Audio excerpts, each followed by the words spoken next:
Hola, un placer. Quien les habla el día de hoy, Débora Figueira, para conversarles acerca de los factores psicosociales en el trabajo.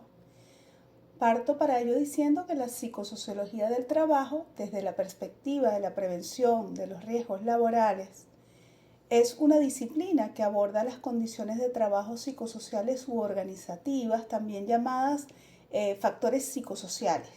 ¿Qué son ellos? Bueno, son aquellas condiciones que se encuentran presentes en una situación laboral y que están directamente relacionadas con la organización, el contenido del trabajo y la realización de la tarea, y las cuales tienen la capacidad de afectar tanto el bienestar o la salud, bien sea física, psíquica o social del trabajador, como el desarrollo del trabajo. Dicho esto, podemos afirmar entonces que las condiciones psicosociales desfavorables pueden dar origen a la aparición tanto de determinadas conductas y actitudes inadecuadas en el desarrollo del trabajo como de determinadas consecuencias que resultan perjudiciales para la salud y el bienestar del trabajador. Vale decir además que ante una determinada condición psicosocial laboral adversa, no todas las personas, no todos los trabajadores van a desarrollar las mismas reacciones o respuestas. Ello va a depender de ciertas características propias de cada uno, pues la personalidad, las necesidades, las expectativas, la vulnerabilidad, la capacidad de adaptación, entre otras características, las cuales van a determinar la magnitud y la naturaleza de las reacciones de cada persona, así como las consecuencias que va a sufrir. Por ello, estas características personales que acabo de mencionar también tienen un papel importante en la generación de problemas que se van a producir de esta naturaleza en el entorno laboral. O sea, vemos que hay como una retroalimentación.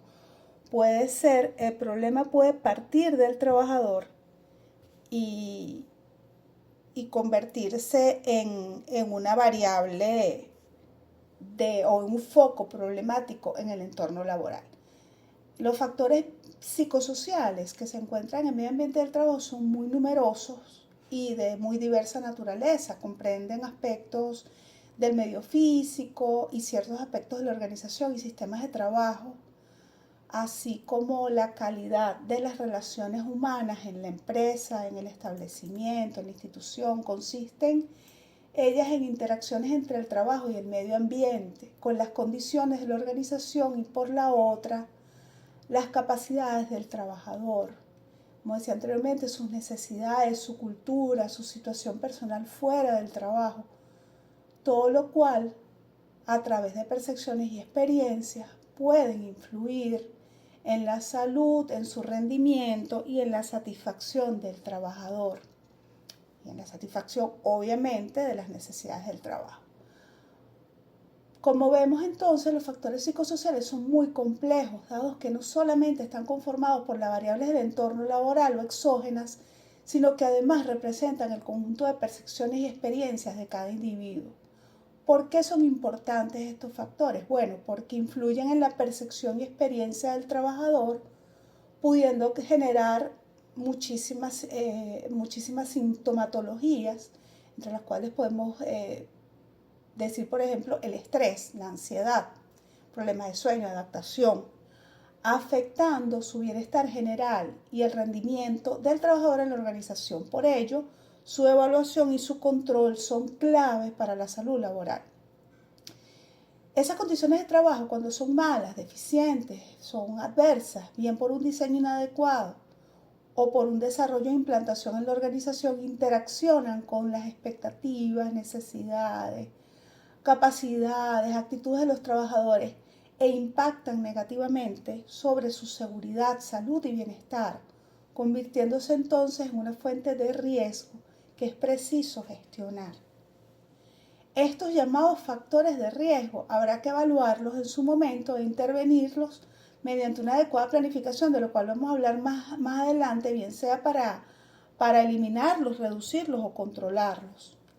Las consecuencias perjudiciales que tienen estos factores psicosociales sobre la salud o el bienestar del trabajador, que se derivan de una situación en la que se dan unas condiciones adversas o desfavorables son, por ejemplo, por mencionar algunos, el estrés, la carga mental o el burnout, la fatiga mental, la insatisfacción laboral. Aquí tenemos en esta lámina varias manifestaciones del impacto de los riesgos psicosociales, entre los cuales tenemos lo cognitivo a nivel de toma de decisiones, nivel atencional, en lo afectivo, como hablamos anteriormente, estrés, ansiedad, depresión. En lo conductual, bueno, el aumento del consumo de sustancias controladas, alcohol, tabaco, disminución de la actividad física, cambios en la dieta, problemas para dormir. También afecta, obviamente, como lo mencionábamos anteriormente, todo esto afecta el estado de salud, con diferentes manifestaciones como la hipertensión, por ejemplo, enfermedades cardiovasculares, inmunodepresión.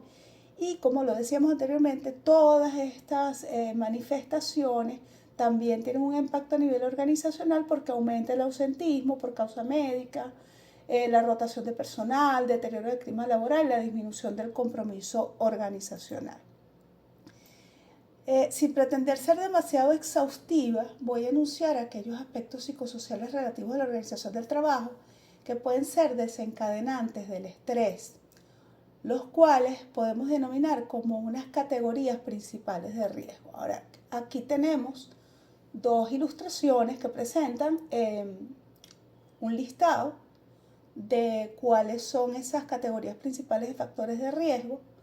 Sin embargo, no son exactamente iguales porque esto varía de país a país, de experiencia a experiencia, inclusive de la normativa interna. Entonces voy a tratar de hacer una clasificación propia en la cual incluso voy a agregar elementos de otras fuentes que fueron consultadas para la elaboración de esta exposición, comenzando entonces por mencionar los factores que se refieren a la propia tarea o al trabajo, que tomando en cuenta que el trabajo con contenido es aquel que permite al trabajador sentir que su trabajo sirve para algo, que tiene utilidad en los procesos, que ofrece la posibilidad de aplicar y desarrollar sus conocimientos y capacidades. ¿Cuándo hay factores de riesgo? Bueno, cuando las demandas de trabajo son excesivas, hay un ritmo de trabajo demasiado exigente, una falta de adaptación al puesto, el grado de atención que el trabajador puede prestar, el grado de implicación afectiva. Todos estos son elementos que se relacionan con la propia tarea del trabajo. También tenemos el caso de los estilos de dirección inadecuados, donde de alguna manera tiene que ver el tema de roles y liderazgo, que lo vamos a desarrollar más adelante.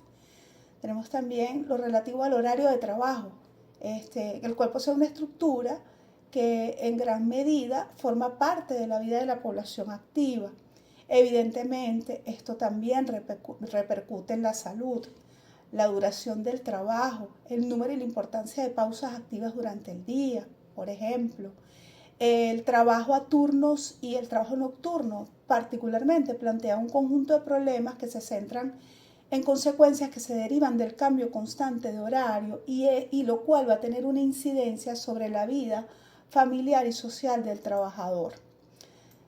Otro aspecto que podemos analizar es el conflicto de roles, como lo mencionaba anteriormente, el cual hace referencia a la existencia de demandas conflictivas o contrapuestas, por ejemplo, entre trabajadores o entre trabajadores y supervisores, patronos, gerentes, o demandas que el trabajador, por ejemplo, no desea cumplir, de forma que aparecen simultáneamente una serie de demandas que impiden al trabajador una toma de decisión clara o rápida sobre qué es lo que puede hacer. La ambigüedad de roles también es otro aspecto que aparece mencionado acá en la lámina, pero que se refiere a la falta de claridad sobre el trabajo que se está desempeñando, cuáles son los objetivos de ese trabajo, el alcance de las responsabilidades. Allí juega un papel muy importante la información, aparte del tema del liderazgo. La promoción en el trabajo. Muchas veces la parcialización o especialización en un área de trabajo, lejos de ser una ventaja, termina dificultando que los trabajadores adquieran habilidades y cualificaciones necesarias para mejorar su movilidad laboral y sus expectativas profesionales, lo cual crea inseguridad. La información y la comunicación. Ante el logro de objetivos es necesario que todo el personal disponga de la información necesaria para desarrollar su tarea. La comunicación debe ser horizontal y vertical, horizontal entre compañeros, vertical entre la directiva de la empresa, de la institución y las personas que trabajan en ella. Esa comunicación tiene que ser fluida y bidireccional. La participación de los trabajadores en todos estos aspectos, en la toma de decisiones, de alguna manera escucharlos. Esa participación, cuando no existe, conlleva una falta de control del individuo sobre sus propias condiciones de trabajo. El hecho de participar en sí ya contribuye a la formación y crecimiento personal de quienes participan, puesto que les enseña técnica de resolución de problemas, les enseña a ser proactivos, a analizar lo que les rodea, a buscar alternativas, a trabajar en equipo, a mejorar la comunicación, a otras muchas cosas que van a redundar positivamente. Otro aspecto que constituye un riesgo constante es el trabajar en un contexto físico peligroso. La persona desarrolla ansiedad, miedo por la exposición constante y consciente a ambientes laborales peligrosos. Eso genera muchísimo estrés.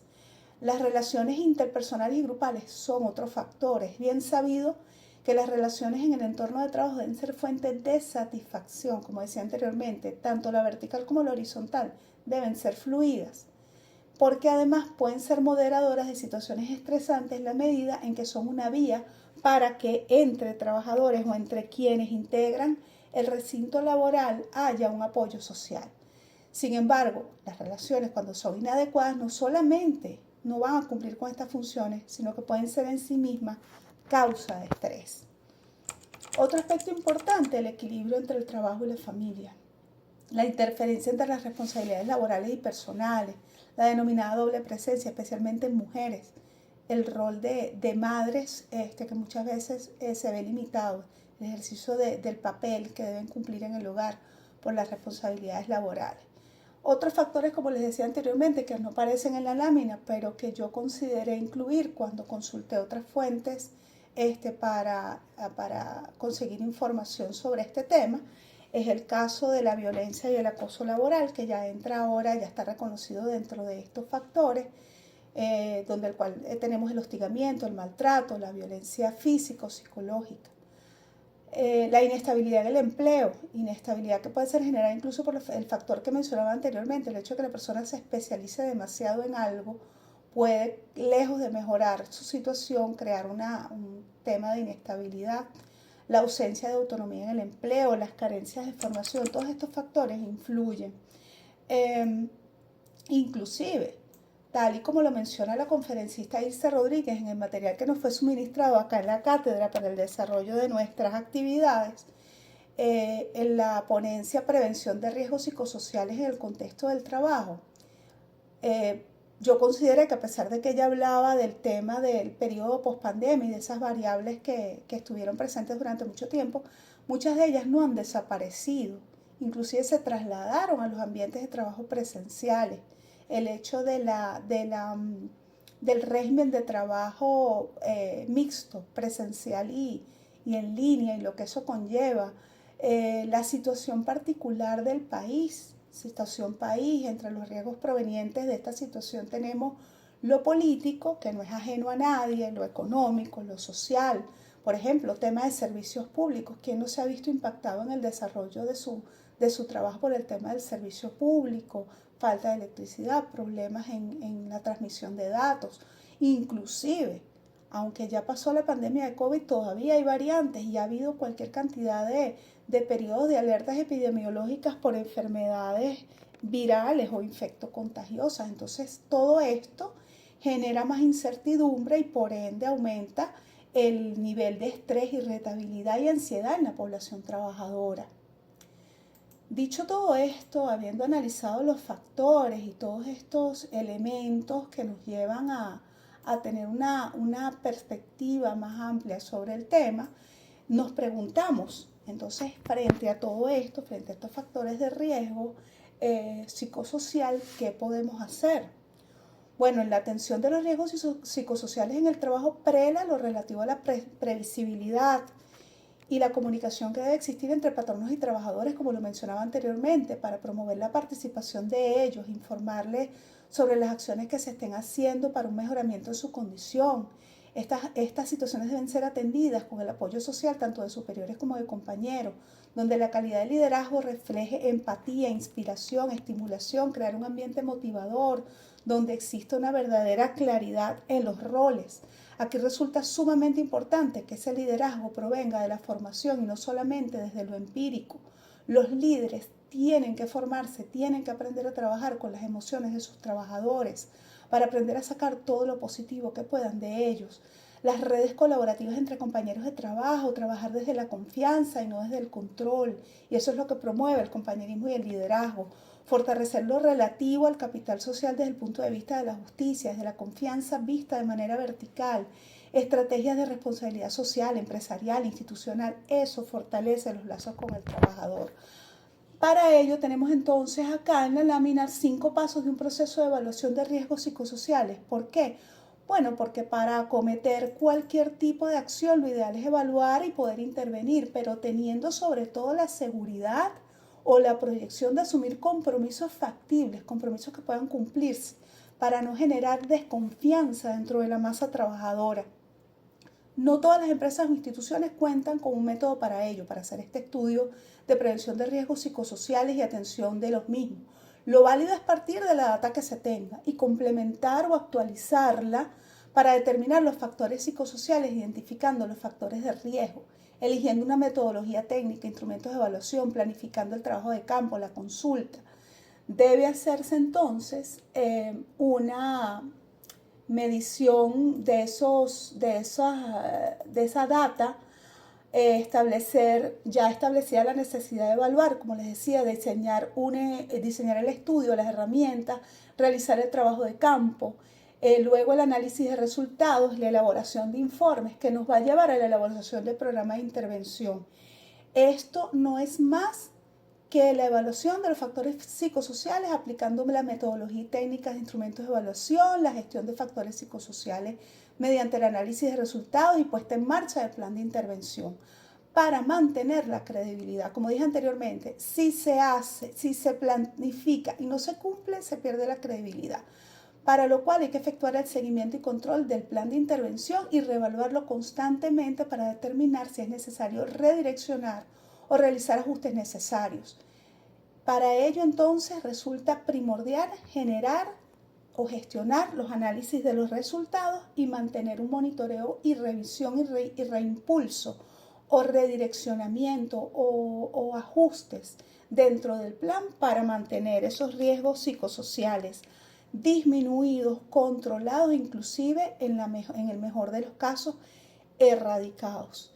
Espero que toda la información ofrecida acá haya sido de su interés, de su agrado. Es un tema bastante interesante y bueno, muchísimas gracias por su atención.